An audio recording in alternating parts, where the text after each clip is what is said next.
You wake up in the middle of the night.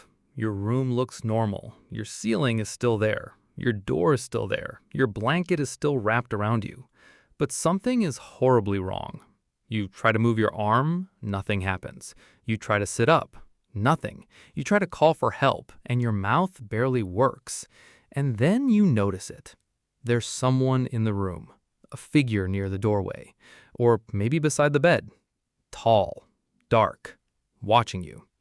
Your chest feels heavy, your heart is pounding, you are fully awake, fully aware, and completely trapped inside your own body. If this has ever happened to you, it probably felt supernatural, like a demon, a ghost, something evil sitting on your chest. But what's actually happening is even stranger. It's called sleep paralysis, and it might be the single most terrifying glitch the human brain can produce. To understand it, you need to know what normally happens when you sleep. At night, your brain cycles through different stages: light sleep, deep sleep, and then REM sleep. REM stands for rapid eye movement, and it's the stage where most vivid dreaming happens. Your brain becomes highly active, almost like it's awake. But there's a problem. If your body moved every time you acted something out in the dream, you'd be a danger to yourself. So your brain solves that problem by temporarily paralyzing you. This is called REM atonia.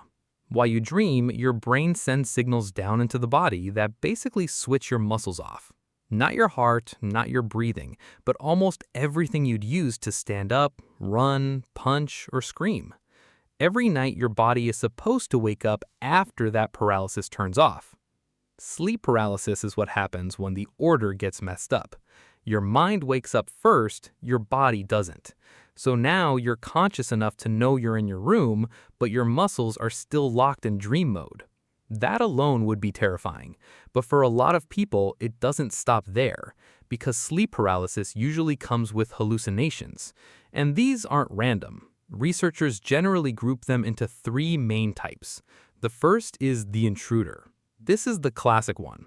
You sense that someone is in the room. You might see a shadow person, a face in the corner, or a figure standing over you. The second is the incubus. This is the feeling of pressure on your chest, like something is sitting on you, like you can't breathe properly, like an invisible force is pinning you down. The third is the vestibulomotor hallucinations. These are the strangest ones. People report floating above their body, spinning, falling, or being dragged off the bed. So why does your brain create exactly these kinds of horrors? Because when you wake up paralyzed, your brain is forced to explain something that makes no sense. You're awake, but you can't move. Your breathing feels weird, your body feels wrong, and the threat detection systems in your brain do not like unexplained danger. One of the biggest players here is the amygdala, the part of the brain deeply involved in fear.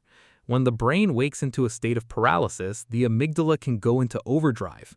Your body is sending out alarm signals. Something is wrong. Something is very wrong. And then your brain does what it always does. It builds a story. If you feel terrified for no visible reason, the brain often invents a reason: an intruder, a creature, a presence. That's why so many people across history have described nearly identical experiences. In Newfoundland, people called it the old hag. In Japan, it's known as ganashibari. In parts of the Middle East, some blame jinn. Different cultures, different names, same experience. For most of human history, nobody knew what REM sleep was. Nobody knew what muscle atonia was. So when people woke up frozen with a shadow standing in the room, the supernatural explanation made perfect sense. Honestly, if it happened to you 500 years ago, you probably would have believed it too. And here's the part that makes it even more unsettling. The hallucination feels real because in a way, it is real. Not the shadow person itself, but the experience. Your fear is real. The chest pressure is real. The sense of a presence is real. Your brain is not pretending. It is generating a full threat experience while you're half stuck between dreaming and waking. You're basically conscious inside a nightmare while your eyes are open. That is why people remember sleep paralysis for years. Now, the good news is that sleep paralysis is usually harmless. Terrifying, yes. Dangerous, usually no. It tends to last from a few seconds to a couple of minutes, though it often feels much longer. And millions of people experience it. It's more likely when you're sleep-deprived, stressed, anxious, sleeping on an irregular schedule, or sleeping on your back. It's also more common in people with narcolepsy. In other words, sleep paralysis often shows up when your sleep system is unstable. So what do you do if it happens? First, the most important thing is knowing what it is. The moment you recognize it as sleep paralysis, the experience often becomes less overwhelming. You may still be scared, but now the fear has a name. Now it's a brain glitch, not a demon. Second, don't waste energy trying to launch your whole body awake at once.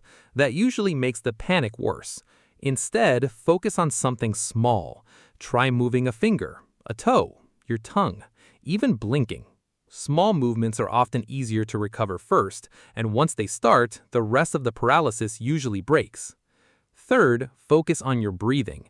It may feel like you're suffocating, but you usually are still breathing.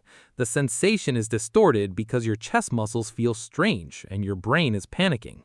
Slow, deliberate breaths can help prevent the fear from spiraling. And if you want to reduce the chances of it happening again, the basics matter. Get enough sleep. Keep a more regular sleep schedule. Reduce stress where you can. And if episodes are frequent, intense, or linked to severe daytime sleepiness, talk to a doctor. Because the truth is, sleep paralysis isn't the haunting, it's a mismatch. Your dreaming brain and your waking brain briefly overlap, and in that overlap, the mind does something ancient. It sees danger. That may actually be the most human part of all this. Your brain would rather invent a monster than sit calmly inside the unknown. It would rather terrify you with a false threat than miss a real one. So the next time you hear someone say they woke up and saw a demon standing in the corner of the room, the real answer is not that they're crazy. It's that for a few seconds, they were awake in the oldest fear machine on Earth, their own mind.